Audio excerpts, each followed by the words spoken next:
se hunde en el poniente y acecha sigiloso el triste anochecer. Sus cárdenos reflejos desmayan lentamente al ritmo del inmenso, profundo padecer.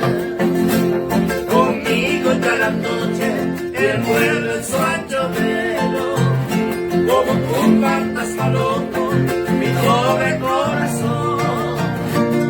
La nóctiva, ya sabes, del mar y del desvelo, sobre mi alma cruza en larga procesión.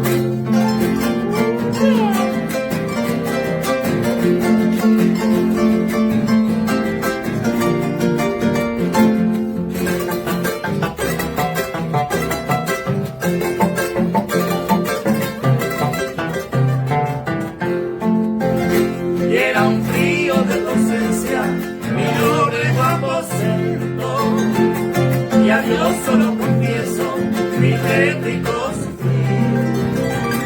Y tú lejos, amada, ignoras mi tormento, ignoras el martirio de mi intenso vivir. Mi seda entenebrida está llena de espinas, agudas y pulsantes, espinas de dolor. Oh, si el hielo sendero de la selva vecina, ya no suelta al viento su música de amor.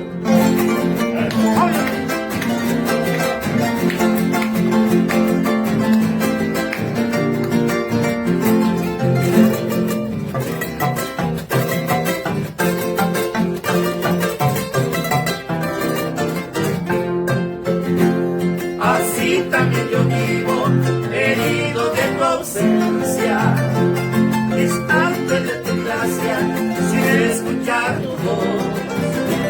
Las horas del destino arrastran sin clemencia mi barca de esperanza que aquí fuera